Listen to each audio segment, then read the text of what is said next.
ഗീതുവിന്റെ ഗോവിന്ദന്റെ ഇന്നത്തെ നല്ലൊരു വിശേഷം കേട്ടാലോ. അങ്ങനെ ഇന്നത്തെ വിശേഷത്തില് ഗോവിന്ദ് അനാർക്കലി രഞ്ജുവിനെ കൊല്ലുന്ന ആ ഒരു സ്വപ്നം കണ്ട് ചാടി എഴുന്നേക്കുവാണ്. പെട്ടെന്ന് ഗീതു ചോദിച്ചു, എന്താ കണ്ണേട്ടാ, എന്താ പറ്റിയത്, വല്ല സ്വപ്നം എന്തേലും കണ്ടോന്ന് ചോദിക്കുക. ഒന്നുമില്ല, എന്ത് പറ്റി, വല്ലാതിരിക്കുന്നുണ്ടല്ലോ എന്ന് പറയണം. അത് പിന്നെ രഞ്ജു, എന്താ രഞ്ജുവിനെ കുറിച്ച് ആലോചിച്ചുകൊണ്ട് കിടന്നിട്ടായിരിക്കും. ഒരു പക്ഷെ അനാർക്കലി രഞ്ജുവിനെ ഇല്ലാതാക്കുന്ന ഒരു സ്വപ്നം എന്തെങ്കിലും കണ്ടു കാണും, അതല്ലേ. കണ്ണേട്ടൻ വിഷമിക്കേണ്ട, കണ്ണേട്ടൻ കിടക്കാൻ പറഞ്ഞിട്ട് ഒരു വീട്ടില് ഗോവിന്ദനെ പിടിച്ചു കിടത്തുവാണ്. പിന്നീട് ഗീതുവിന് കടന്നിട്ട് ഉറക്കം വരുന്നുണ്ടായിരുന്നില്ല.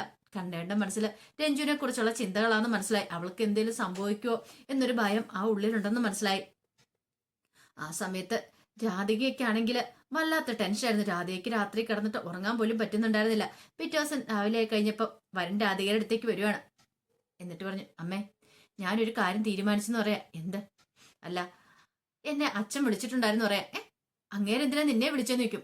എന്താമ്മേ ഇങ്ങനെയൊക്കെ പറയണേ, ആ രഞ്ജു ഇവിടുന്ന് പുറത്തിറങ്ങണ പറയണമെന്ന് പറഞ്ഞു. എടാ മോനെ, ആ അനാർക്കലും അയാളും കൂടെ ചേർന്ന് നമ്മളെ ചതിക്കാൻ നോക്കിയതല്ലേന്ന് ചോദിക്കും. എന്റെ അമ്മേ, അങ്ങനെയൊക്കെ നോക്കി ജീവിക്കാൻ പറ്റുമോന്ന് ചോദിക്കാം. എടാ, ആരും കണ്ണടച്ച് വിശ്വസിക്കില്ലെന്ന് പറയാണ്. അത് കേട്ട് കഴിഞ്ഞപ്പോ വരും പറഞ്ഞു, അമ്മേ, നമ്മളിപ്പം ലോകത്തുള്ള എല്ലാരെയും ശത്രുക്കളാക്കി നിർത്തിയിട്ട് മുന്നോട്ട് പോകാനായിട്ട് സാധിക്കില്ല നമ്മളെ കൊണ്ട്. അതുകൊണ്ട് ആരെങ്കിലുമൊക്കെ നമ്മളെ കൂടെ വേണം. ഇപ്പൊ തൽക്കാലത്തേക്ക് നമ്മളെ അവരെ വിശ്വസിച്ചായിട്ട് നമുക്ക് അങ്ങ് കൂട്ടാം, എന്നിട്ട് അവരോടൊപ്പം അങ്ങ് നിൽക്കാം. പിന്നെ സമയം കിട്ടുന്ന സമയത്ത് അവരുടെ കാലെ പിടിച്ച് വലിക്കുക. അതാ ഞാൻ നോക്കിയിട്ട് ഏറ്റവും നല്ല മാർഗം എന്ന് പറയാ. ഇത് കേട്ടപ്പോ രാധിക പറഞ്ഞു, അതൊക്കെ വല്ലതും നടക്കുന്ന കാര്യമാണോടാ, നിനക്കറിയത്തില്ലാത്തോണ്ട് അവരെ കുറിച്ച്. എന്റെ അമ്മ, അങ്ങനെയൊന്നുമില്ല. അമ്മ കണ്ടോ, എന്താണെങ്കിലും ഇതിന് ഞാൻ തീർച്ചയായും തീരുമാനം ഉണ്ടാക്കും. ഇതങ്ങനെ വെറുതെ വിടാനായിട്ട് ഞാൻ ഉദ്ദേശിച്ചിട്ടില്ലെന്നൊക്കെ രാധികമ്മയോട് പറയണം. ഇത് കേട്ടപ്പം രാധിക പറഞ്ഞു, എന്താന്ന് വെച്ചാൽ ചെയ്തോ, പക്ഷെ അവസാനം ഇത് പുലിവാലാവില്ലെന്ന് പറയണം. അറിയാലോ, ഇവിടുന്ന് ഏത് നിമിഷം വേണം നമുക്ക് ഇറങ്ങി പോകേണ്ടതായിട്ട് വരാം. ഗോവിന്ദ് പറഞ്ഞിരിക്കുന്ന കാര്യമാ. പിന്നെ ഞാൻ വാശി പിടിച്ചിങ്ങനെ നിൽക്കുന്ന മാത്രമേ ഉള്ളൂ. ഇനി ഇവിടെയും കൂടെ ഇല്ലാത്തൊരു അവസ്ഥ വരില്ലേ. ഇവിടുന്നും കൂടെ ഇറക്കി വിട്ടാ എങ്ങോട്ട് പോകുന്ന നീ കരുതുന്നേ. ഇത് കേട്ട വരുൺ പറഞ്ഞു, അങ്ങനെയൊന്നും സംഭവിക്കാൻ പോകുന്നില്ലമ്മേ. അമ്മ എന്തിനാ ഇങ്ങനെ ടെൻഷൻ അടിക്കുന്നേ. അമ്മ ധൈര്യമായിട്ട് ഇരിക്കാനൊക്കെ പറയാണ്. ഈ സമയം ഗോവിന്ദ് രാവിലെ എഴുന്നേറ്റ് ഇങ്ങനെ ഇരിക്കുന്ന സമയത്ത് ഗീത എന്നിട്ട് ചോദിച്ചു, എന്താ കണ്ണേട്ടാ, മുഖമൊക്കെ എന്താ വല്ലായിരിക്കണം എന്നേക്ക്. ഒന്നുമില്ല, എനിക്കറിയാം. ഇന്നലെ രാത്രി ആ സ്വപ്നം കണ്ടുകൊണ്ട് കണ്ണേട്ടനും രാവിലെ ഇത്ര ടെൻഷന്. രഞ്ജുവിനെ ആരും ഇല്ലാതാക്കാനൊന്നും പോകുന്നില്ലെന്ന് പറയാ. അത് കേട്ട് കഴിഞ്ഞാൽ ഗോവിന്ദ് പറഞ്ഞു, നിനക്കറിയത്തില്ല അനാർക്കലിയെ കുറിച്ചെന്ന് പറയണേ. എന്തിനാ അങ്ങനെ ടെൻഷൻ അടിക്കുന്നത്? ടെൻഷൻ അടിക്കേണ്ട കാര്യമൊന്നുമില്ല. ഒരു കാര്യം ചെയ്യാം, നമുക്ക് രഞ്ജുനോട് പറഞ്ഞാലോ, അനാർക്കലി രഞ്ജുനെ ഇല്ലാതാക്കാൻ നടക്കുന്നുണ്ടെന്ന്. അത് ശരിയാവത്തില്ല. അത് പറഞ്ഞ അവൾക്ക് ടെൻഷൻ കാര്യങ്ങളോ അവൾ ഒരു കാരണവശാലും അറിയാൻ പാടില്ല. അത് കണ്ണേണ്ട എപ്പോഴും രഞ്ജുവിന് പുറകെ നടക്കാൻ പറ്റുമോ? അവൾക്ക് കാവലായിട്ട് ഒന്ന് ഓർത്തു നോക്കിയേ. ഓഫീസിലെ കാര്യങ്ങളൊന്നും ഇപ്പൊ വേണ്ടതെന്ന് ചെയ്യുന്നില്ല. ഒരു പുതിയ പ്രോജക്റ്റ് നമ്മൾ തുടങ്ങിയിട്ട് എത്ര നാളായെന്നറിയാവോ? അങ്ങനെ പോയിട്ടുണ്ടെങ്കിൽ എല്ലാ കാര്യങ്ങളും അവതാളത്തിലാവെന്ന് പറയാ. അത് കേട്ടപ്പോ ഗോവിന്ദ് പറഞ്ഞു, നീ ഭാരിച്ച് വലിയ കാര്യങ്ങളെ കുറിച്ചൊന്നും ചിന്തിക്കണ്ട. ഇപ്പൊ നീ പ്രിയമോളെ കൂട്ടിക്കൊണ്ട് പോകാനായിട്ടുള്ള ആ മുഹൂർത്തം എന്നാ നോക്ക്. എന്നിട്ട് അതിനും വേണ്ടുന്ന കാര്യങ്ങളൊക്കെ ചെയ്യാം. അല്ലാതെ വേറൊന്നും വേണ്ടാന്ന് പറയണ. അങ്ങനെ ഗീതുവിനെ അങ്ങോട്ടേക്ക് പറഞ്ഞു വിടുവാണ്. പിന്നീട് ഗീത നേരെ വിനോദിന്റെ അടുത്തേക്ക് ചെല്ലുവാണ്. അപ്പൊ അന്നത്തെ ദിവസം വിനോദ് വീട്ടിലുണ്ടായിരുന്നു. അങ്ങനെ ചെന്ന് കഴിഞ്ഞപ്പോഴത്തേനും വിനോദ് എന്താ കാര്യം ചോദിക്കാം. അല്ല, നീ പ്രിയനെ കൂട്ടിക്കൊണ്ട് പോകുന്നെന്ന് പറഞ്ഞിട്ട്. കൂട്ടിക്കൊണ്ട് പോകണം, നല്ലൊരു മുഹൂർത്തം കുറിച്ചിട്ടുണ്ടല്ലോ. അത് വിനോദേ, ഞാൻ ഒരു കാര്യം പറയാം. അവൾക്ക് പൂർണ്ണ സമ്മതം ഉണ്ടെങ്കിൽ മാത്രം ഇത്തവണ അവളെ നിന്റെ കൂടെ വിടുന്നുള്ളെന്ന് പറയാം. അല്ലെങ്കിലും നിന്നെ പോലുള്ള ഒരുത്തൻ്റെ കൂടെ എന്തിനാ അവളെ പോലെ നല്ല പെണ്ണ് വന്ന് ജീവൻ നശിപ്പിക്കുന്നേ? നിനക്ക് ആ രേഷ്മയെന്ന പെണ്ണുമായിട്ട് കണക്ഷൻ ഇല്ലെന്ന് ചോദിക്കാം. അയ്യോ ചേച്ചി, അങ്ങനൊന്നും ഇല്ലാന്ന് പറയാ. വെറുതെ കള്ളത്തരം പറയണ്ട. എനിക്ക് മനസ്സിലായി വിനോദേ. ഇനിയിപ്പം പ്രിയമോളെ ഇവിടുന്ന് കൂട്ടിക്കൊണ്ട് പോയിട്ട് അവിടെ കൊണ്ടുപോയിട്ട് കഷ്ടപ്പെടുത്താനാണ് നിന്റെ ശ്രമമെങ്കിൽ അതൊരിക്കലും നടക്കാൻ പോകുന്നില്ലെന്ന് പറയണം. പ്രിയ ഇവിടെ തന്നെ നിൽക്കത്തുള്ളൂ. വിനോദ് പറഞ്ഞു, അങ്ങനെയൊന്നും ഇല്ലാന്ന് പറയണം. അപ്പോഴേക്കും പ്രിയ അങ്ങോട്ടേക്ക് വരുവാണ്. പ്രിയ വന്നിട്ട് പറഞ്ഞു, അത് ചേച്ചി, എനിക്ക് കുഴപ്പമൊന്നുമില്ല, ഞാൻ പോയിക്കൊള്ളാന്ന് പ്രിയ പറയണം. ഗീത് പറഞ്ഞു, പോയിക്കൊള്ളാന്നൊക്കെ നീ പറയും, 10 ദിവസം അവിടെ ചെന്ന് കഴിയുമ്പോൾ കഷ്ടപ്പാട് കൂടുതലാണ്, നിനക്ക് എന്ത് ചെയ്യാൻ പറ്റുമെന്ന് ചോദിക്കാം. വിനോദിന്റെ സ്വഭാവം അറിയാലോ, ഏതോ പെണ്ണുങ്ങളുടെയൊക്കെ പുറകെ പോയി.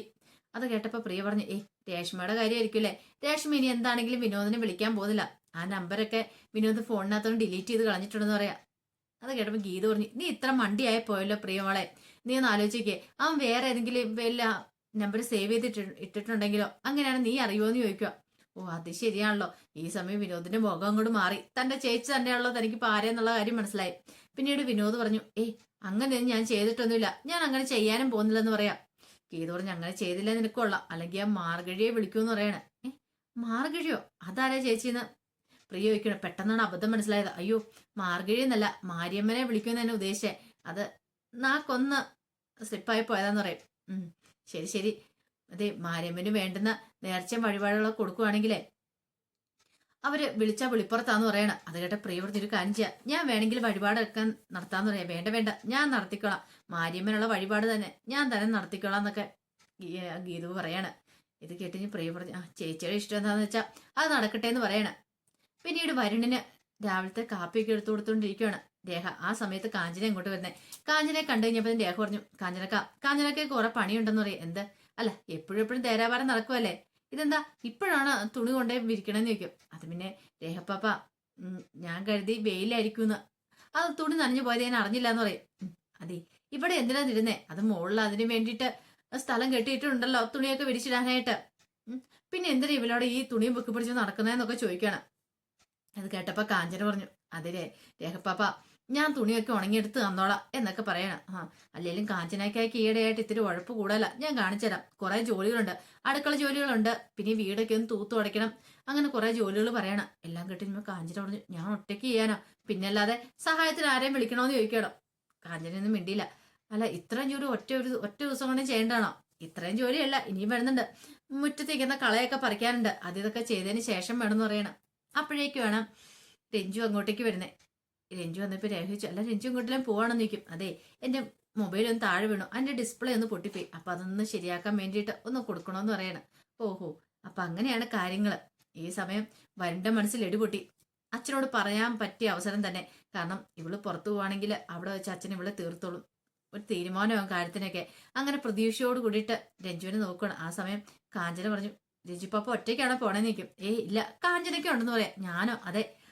കാഞ്ചനയ്ക്ക് സന്തോഷമായി, വീട്ടു ജോലികളൊന്നും ചെയ്യണ്ടല്ലോ. പിന്നീട് കാഞ്ചന എന്നിട്ട് രേഖയോട് പറഞ്ഞു, കണ്ടില്ലേ, ഞാൻ വരുമ്പത്തേനും ബാക്കി ജോലികളൊക്കെ രേഖപ്പാപ്പ തന്നെ ചെയ്തു വെക്കാൻ പറഞ്ഞ. അയ്യടി, ചെയ്തു വെക്കും പോലും മര്യാദയ്ക്ക് വന്നിട്ട് ബാക്കി ജോലികളൊക്കെ ചെയ്താണ്, ഞാനൊന്നും ചെയ്യാനൊന്നും പോകുന്നില്ല. നീ അത് ഓർത്തുകൊണ്ട് ഇരിക്കുക മേഡന്നൊക്കെ പറയണം. പിന്നീട് രഞ്ജു പറഞ്ഞു, എന്നാ കാഞ്ചനക്ക പെട്ടെന്ന് പോയിട്ട് വാ, ഞാനവിടെ പുറത്ത് വെയിറ്റ് ചെയ്യാന്ന് പറയണം. അങ്ങനെ അവള് രഞ്ജു പുറത്തേക്ക് വരുവാണ്. ഈ സമയത്ത് അയ്യപ്പേട്ടനും ശിവവും കൂടെ സംസാരിച്ചുകൊണ്ടിരിക്കുക. ശിവ അയ്യപ്പനോട് പറഞ്ഞു, ഒരു കാര്യം ഞാൻ പറഞ്ഞേക്കാട്ടോ, പുറത്ത് പോകുന്നുണ്ടെങ്കിൽ എന്തൊക്കെ വാങ്ങിക്കണം എന്നൊക്കെ നേരത്തെ എന്നെ റെഡിയാക്കി വെച്ചോളാം. പിന്നീട് എന്നെ ഒരു 100 പ്രാവശ്യം അങ്ങോട്ടും ഇങ്ങോട്ടും ഇട്ട് ഓടിച്ചക്കളെന്ന് പറയണം. അങ്ങനെ ഒന്നുമില്ല ഷിബു, നീ ധൈര്യമായിട്ട് വണ്ടി ഇറക്കാൻ പറയണം. അപ്പോഴേക്കാണ് രഞ്ജു അങ്ങോട്ടേക്ക് ഇറങ്ങിയിരുന്നത്. ആഹാ, മോളിത് എവിടെ പോകാൻ തുടങ്ങുവാന്ന് ചോദിക്കാം. ഞാൻ പുറത്തു വരെ പോകാനായിട്ട്. എന്താ മോളെ, എന്താ കാര്യം എന്നൊക്കെ ചോദിക്കണം. എന്റെ ഫോണിന്റെ ഡിസ്പ്ലേ ഒന്ന് പൊട്ടിപ്പോയി, അന്ന് ശരിയാക്കാനെന്ന് പറയും. ആണോ, എന്നാ ശരി, നമുക്ക് പോയേക്കാം, ഈ വണ്ടിക്ക് മോള് പോരാൻ പറയണം. അപ്പത്തേനും പറഞ്ഞത് കാഞ്ചനക്കായും കൂടെ ഉണ്ടെന്ന് പറയണ. അയ്യപ്പണ്ണൻ ചോദിച്ചു, അവളും ഉണ്ടോ? അവളെയും കൊണ്ട് പോകുന്ന വെറുതെയാ മോളെ എന്ന് പറയണ. എന്നാലും കൊണ്ടാതിരിക്കാൻ പറ്റില്ല എന്ന് പറയണ. ആ സമയത്താണ് വരുൺ ബാലക്കറിന്റെ അവിടെ പ്രത്യക്ഷപ്പെട്ടെ. വരുൺ ഇങ്ങനെ ചെവി കൂർപ്പിച്ച് പിടിച്ചിരിക്കുകയാണ് ഇവരെന്താ സംസാരിക്കുന്ന അറിയാൻ വേണ്ടിയിട്ട്. പിന്നീട് രഞ്ജു പറഞ്ഞു, ഞാൻ കാഞ്ചനാക്കായ്ക്ക് ഒരു പണി കൊടുക്കാനും കൂടെ കൊണ്ടുപോകുന്നാന്ന് പറയണ. പണി കൊടുക്കാനോ? എന്ത് പണി? നേരെ ചെമ്പകശ്ശേരിയിലേക്ക് പോകണം. കാരണം ചെമ്പകശ്ശേരിയിൽ നിന്ന് ഇറങ്ങിയതിന് ശേഷം അമ്മ അവിടെ പോയി തൂത്തുടയ്ക്കുകയും ചെയ്തിട്ടില്ല. അപ്പൊ അതൊന്ന് തൂത്തുടച്ചെന്ന് വൃത്തിക്കിടണം, അതിന് വേണ്ടാന്ന് പറയാം. കൊള്ളാലോ, കാഞ്ചനയ്ക്ക് നല്ല പണി തന്നെയാ കിട്ടാൻ പോണേ എന്നൊക്കെ പറയണം. ഇത് വരുന്നും കേട്ടു. ഓഹോ, അപ്പൊ ചെമ്പകശ്ശേരി വെച്ചാണ് കാര്യങ്ങളൊക്കെ ഓക്കെ ആവും. പെട്ടെന്ന് തന്നെ സത്യാസനെ വിളിക്കുവാണ്. സത്യാസനെ വിളിച്ചിട്ട് കാര്യങ്ങൾ പറയണം. ദേച്ചാ, ഒരു കാര്യം ഞാൻ പറയാം, പിന്നെ ഈ കാര്യം ഞാൻ അവനാ പറഞ്ഞു തന്നെന്നുള്ള കാര്യം പുറത്താരും അറിയാനായിട്ട് അറിയാൻ പാടില്ല. അറിയാലോ, പിന്നെ ഞാൻ ഈ വിവരങ്ങളൊക്കെ ചോർത്തി തന്നിട്ടുണ്ടെങ്കിലും അച്ഛൻ എന്നോടൊപ്പം നിൽക്കണം എന്നൊക്കെ പറയാം. അത് പിന്നെ പ്രത്യേകിച്ച് പറയേണ്ട കാര്യം ഉണ്ടോടെ മോനെ, നീ ധൈര്യമായിട്ടിരിക്കുക, പൈസ കിട്ടുമ്പോൾ നിനക്ക് ഉറപ്പായിട്ട് ഞാൻ തരാം എന്നൊക്കെ പറഞ്ഞിങ്ങനെ കുറച്ചു നേരം കൂടെ സംസാരിച്ചതിന് ശേഷമാണ് ഭാസ്കരൻ കോള് കെട്ടിയുന്നത്. അപ്പോഴേക്കും അനാർക്കലി വന്നിട്ട് ചെന്താന്ന് ചോദിക്കുകയാണ്. അവളില്ലേ, ആ രഞ്ജു, അവളെ ഇല്ലാതാക്കാണ്ട് ഒരു അവസരം കിട്ടിയിട്ടുണ്ട്, അവള് ചെമ്പകശ്ശേരിയിലേക്ക് വരുമെന്ന് പറയാം. കൊള്ളാം, സൂപ്പർ ആയിട്ടുണ്ട്. അങ്ങനെയാണ് നമുക്ക് അവളെ അങ്ങോട്ട് തീർക്കല്ലേ നിൽക്കുക. അതെ, നമുക്ക് ഇന്നത്തോടുകൂടി അവളുടെ കാര്യത്തിൽ ഒരു തീരുമാനം ഉണ്ടാവണം എന്ന് പറയണം. ആ സമയം മാർഗഴി അവിടെ നിന്നത് കേട്ടു. ഓഹോ, അപ്പൊ അതാണ് കാര്യങ്ങള്. അങ്ങനെയാണ് എന്തെങ്കിലും ചെയ്തേ മതിയാവുള്ളല്ലോ, എത്രയും പെട്ടെന്ന് ചെയ്യണം, അല്ലെങ്കിൽ ശരിയാകത്തില്ല. പിന്നീട് ഗോവിന്ദനെ വിളിക്കുകയാണ്. 2-3 വട്ടം വിളിച്ചിട്ടും ഗോവിന്ദനെ വിളിച്ചിട്ട് ഫോൺ എടുക്കുന്നില്ല. ഇതെന്ത് പറ്റി ഗോവിന്ദന്റെ കോൾ എടുക്കാത്ത? ഇനിയിപ്പോ എന്താ ചെയ്യുന്ന? കുറച്ച് സമയമുള്ളൂ, അയാൾ തന്നെ അവൾക്ക് എന്തെങ്കിലും അപകടം പറ്റും, അതിനു മുമ്പ് അവളെ രക്ഷിച്ചേ മതിയാവുള്ളൂ എന്നൊരു ചിന്തയൊക്കെ മാർഗഴിയുടെ മനസ്സിലുണ്ടാവുന്നുണ്ട്. ഈ സമയത്ത് ഈ പറയുന്ന രഞ്ജു ഇതൊന്നും അറിയുന്നുണ്ടായിരുന്നില്ല. അവള് സാധാരണ പൊതുവെ പോലെ തന്നെ പോവുകയാണ്. അങ്ങനെ കാഞ്ചനയും കൂടെ വിളിച്ചിട്ടുണ്ടല്ലോ. അപ്പൊ അതിന്റെ വിശേഷങ്ങളൊക്കെ നമ്മളിന്ന് കാണുന്നത്. ഇതിന്റെ ബാക്കി വിശേഷങ്ങളുമായിട്ട് വൈകുന്നേരത്തെ പ്രൊമോയി വരാട്ടോ. ഒരിക്കൽ കൂടി എല്ലാവർക്കും ശുഭദിനം നേർന്നുകൊണ്ട് നിർത്തുന്നു. നന്ദി.